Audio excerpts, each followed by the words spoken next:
Olá pessoal, professor Rodrigo. Vamos continuar aqui o nosso raciocínio? Então, nós falamos aqui da estrutura while, né? Vou comentar esse código aqui. Nós vamos falar aqui da estrutura do while. A gente vai observar que essas duas estruturas elas são muito parecidas, né? Uma pequena diferença. Vamos continuar com o mesmo exemplo aqui da tabuada, né? O número vai receber aqui. Faltou igual, zero, né? E olha só a diferença. Vou colocar aqui o do.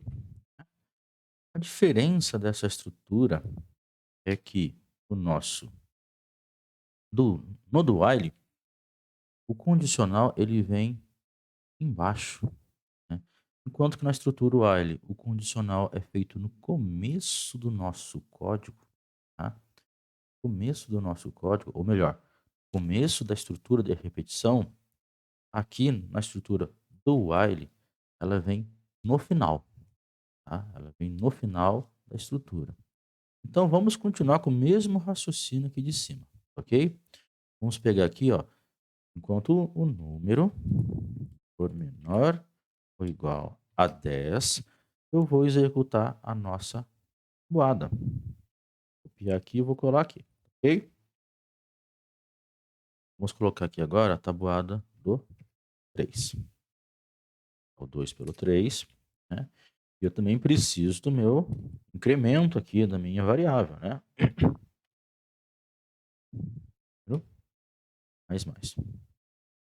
Vamos executar esse código e observem que a instrução vai dar o mesmo resultado, tá? Então, trum. Então, observem, gente, que nós tivemos o mesmo resultado, né?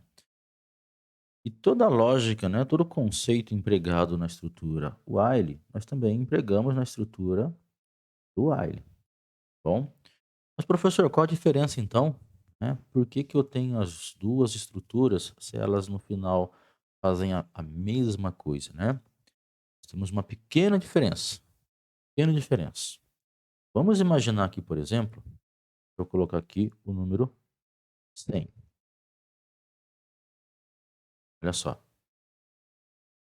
que que vai acontecer?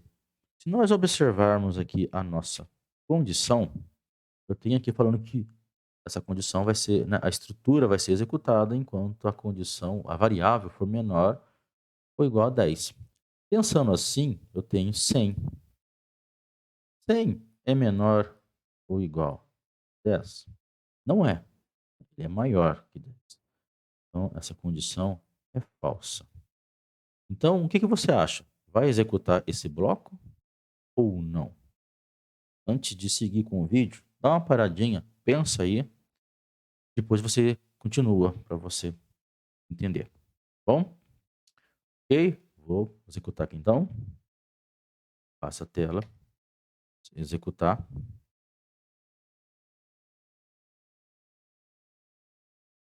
Olha que bacana.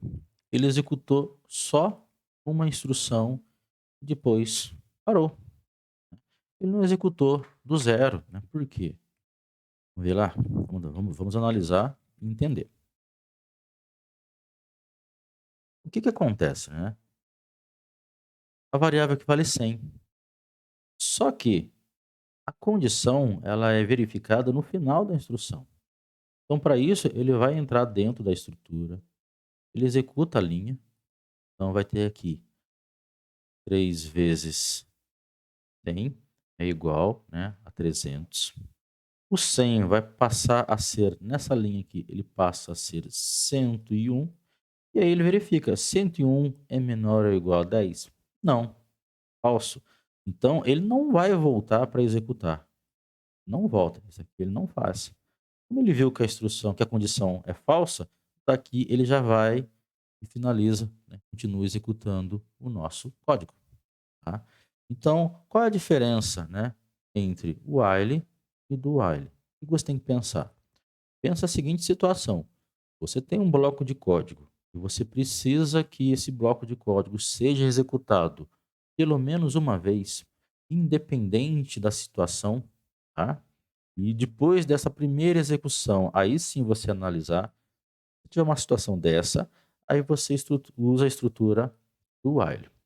Tirando esse caso extremo, tanto faz você usar a instrução while quanto usar a instrução do while, tá?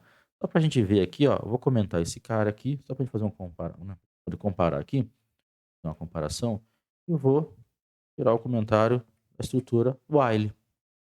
E aqui, olha só, vou colocar que ele vale 100. Vamos ver o que vai acontecer. Executar o código.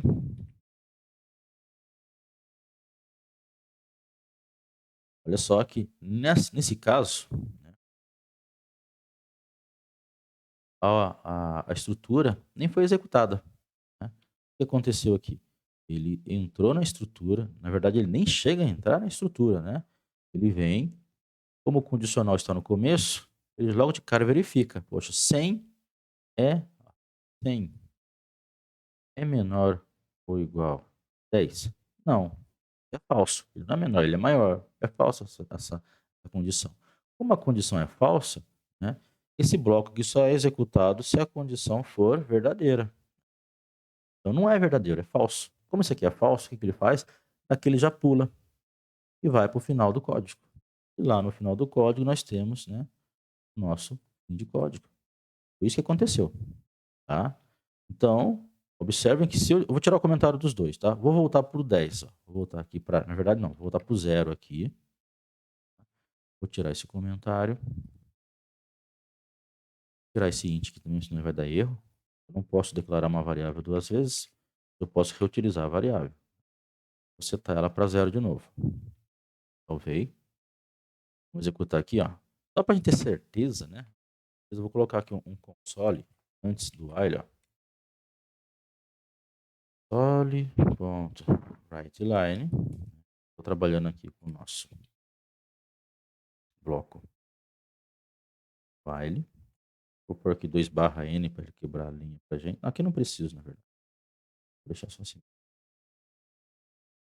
Aí embaixo é o nosso Ctrl C. Vai ser o bloco do while. Tá? Do while. Vamos colocar aqui no começo aqui, /n, para quebrar a linha. E vamos executar.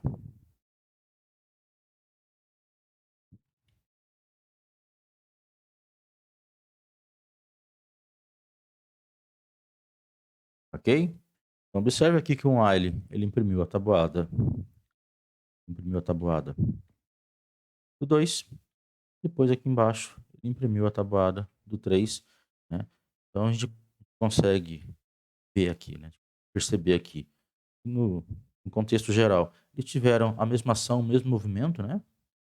A diferença foi aquela que nós vimos, né? Se eu aumentar esse cara aqui para 100, eu aumentar esse cara aqui para 100, ele não vai executar a estrutura while, porque na estrutura while, né, a condição é verificada no início do bloco e na condição do while é executada no final. Então isso permite que o bloco aqui seja executado pelo menos uma vez, ok? Vamos fazer a nossa execução aqui só para a gente entender, verificar, né? Executar. Pronto. Observe que o bloco, o while, ó, ele imprimiu o while, não executou o bloco, né? Porque 100 não vai ser menor ou igual a 10. E aqui está na mesma situação, mas ele executou o bloco uma vez e finalizou o código. Ok? Espero que tenha ficado claro para os senhores, para as senhoras. Qualquer dúvida, pode me procurar na sala de aula para a gente ir tirando as dúvidas nos exercícios, tá? É lógico que essa estrutura, você não utiliza essa estrutura só para imprimir tabuada, né, gente? Aí vai depender da situação, do problema, né? Essas estruturas, a gente utiliza ela muito para percorrer uma matriz, né? Você vai num banco, carrega lá uma matriz de informação e você percorre a matriz usando uma estrutura de repetição. Ok? Vamos para o próximo exemplo, que agora vai ser o exemplo com o for.